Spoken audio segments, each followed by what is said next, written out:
Do I think the new Strokes album would be just as bad, if not worse, than the EP a few years ago? Yes. Every Strokes album from here on out will be bad. If there is a new Strokes album to be heard, it will be a bad album. There will never be another good Strokes album. I'm pretty convinced of that.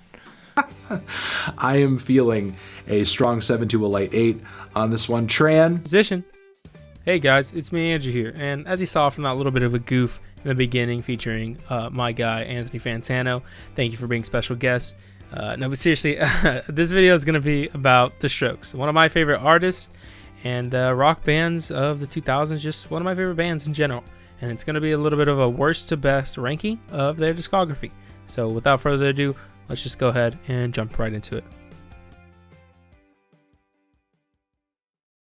Alright, starting with First Impressions of Earth. There's actually a lot to dive into here.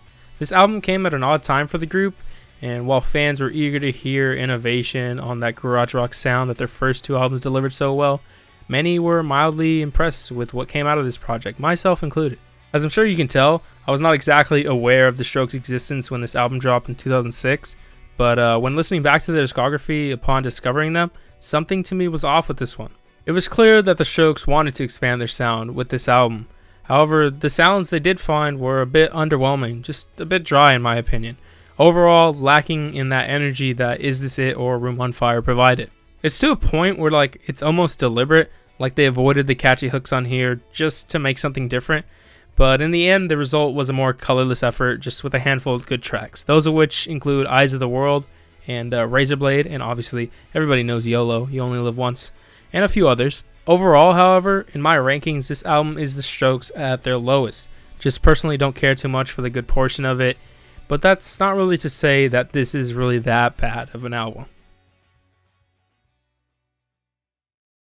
I'm including Future, Present, Past here because I feel it is significant enough to qualify for this list, even though it is only 3 real songs. These batch of tracks came out at a strange time as well, in between the group's longest technical break of a full-length album. The feelings on this one are definitely mixed. Real quickly, I will say that I do personally really like Thread of Joy, and to a lesser extent, Oblivious, but I don't really care for Drag Queen, and I don't seem to be alone on that. The songs here aren't really bad to me, just a little off-putting, and it was more so concerning at the time for a future Strokes project. A lot of fans were worried that this was going to be the new direction the Strokes were taking, and it left us to believe that a new album was either going to be similar in sound or essentially non-existent. Thankfully, as you'll see soon, neither of those were the outcome. But generally, these songs are fine, just not the best you'll hear from them. And interestingly enough, these were actually the songs that I first heard from the Strokes back when my friend introduced them to me in 2016. I heard the EP within the first few days of its release, and evidently they piqued my interest enough for me to deep dive into their discography. So in a way, I'm thankful that this existed at the time that it did, because without it, I might not even be making this list right now.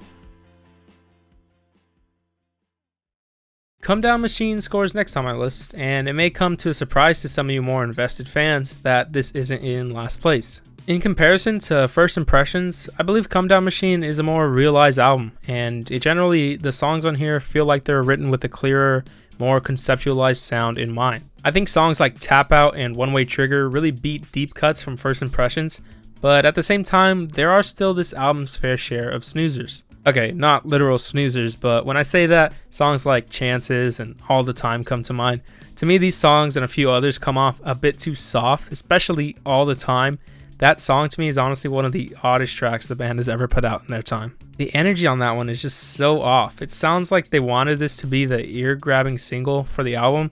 I mean, it's the only video that they accompanied with the album's release, so it's like going back to a more familiar sound, but it just rubs me the wrong way. It sounds forced at times, and really, to quote the internet's busiest music nerd, soulless. Other than that though, in my opinion, this album is still more well composed and thought out than First Impressions, and it has its place in the Strokes discography. The New Abnormal houses, in my opinion, some of the best Strokes songs to date. Following their long hiatus, this record also just happened to release at an abnormal time for the world. No, but seriously, this record is actually some of the most experimental stuff that the Strokes have put out there, and it's very refreshing. While still remaining classic Strokes vibes hang around, the sounds of distortion never sounded so clean. It's hard to explain, but if you hear this album, which I definitely recommend you do, you'll see what I'm talking about here. Even though there are still higher ups on this list, I wouldn't be surprised if this album grew on me even more with time. The Adults Are Talking was my favorite and most streamed song this year, along with literally the rest of the albums. Literally, like, my top 5 songs are all from this album. And I may or may not have played this like non-stop this year. But really, while I do love this record, I'm certain it's recency bias after me not having any new Strokes stuff for a while. But I do still love it, and it deserved its spot here.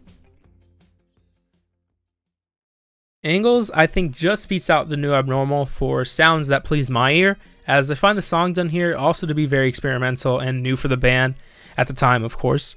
With their 3 previous efforts, their sound had been solidified, and having also taken a break before the release of this, one as long as their career leading up to that point, coming back to this, you can see that they wanted to venture out and try new things. Personally, I think they stick the landing on a lot of these tracks, and I don't think I'm alone here. Songs like Undercover of Darkness and Machu Picchu really bring forth the classic Strokes, while also pushing the envelope for what the Strokes can do, and others here like Life is Simple in the Moonlight are just straight bops. As I have said before, I'm partial to synths, and I just really enjoy how it's incorporated in this album, alongside the guitars and whatnot. It just all fits very well for me, and that's why I have it placed up here. While I do personally really enjoy the experimental side of the Strokes in their later career, there's however no denying that their sound has been formed from the classic garage rock noise of their first few records, and here are what I see to be the Strokes at their best. Is This It? A staple in modern garage rock and the revival of mainstream rock, this album is just really amazing. While to die-hard fans it may surprise them that this isn't my number 1, I'll just say that all of these records are fairly close to me in terms of my enjoyment and their quality, so don't be discouraged, I still really love this album. Anyway, upon discovering the Strokes, I found myself listening to this one first, after of course their 3 songs that I mentioned from Future, Present, Past. But looking back, I'm glad I actually did it this way. Is This It is the perfect introduction to the Strokes, arguably the perfect form of the Strokes.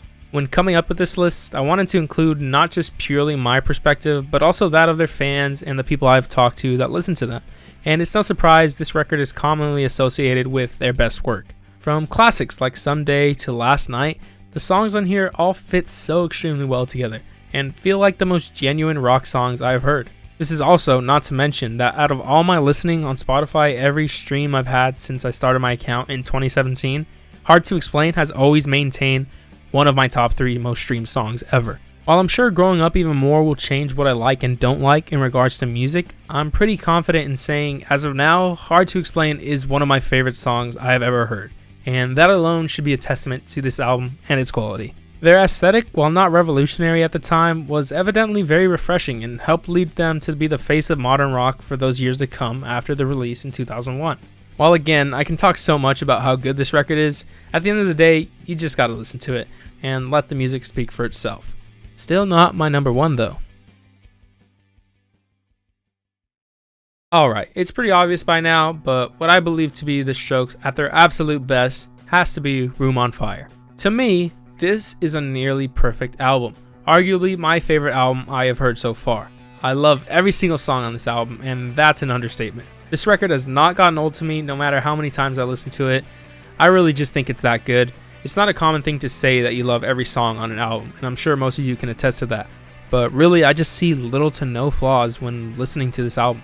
I'll try to keep this concise, but on first listen, from the intro track, Whatever Happened, to the end, I Can't Win, hearing it all at first was just an experience. If you know of the Strokes, chances are you've also heard Reptilia, as that's their biggest song, and you guessed it, it falls on this album.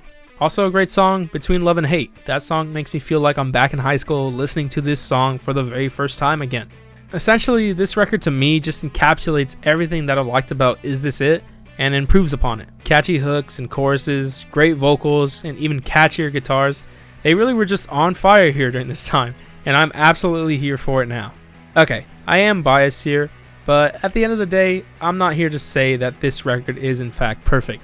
I'm just here to say that I really enjoy every song on here, and out of all their albums, I would recommend this one to hear the most, but really, if you've been following so far, you just can't go wrong with the Strokes.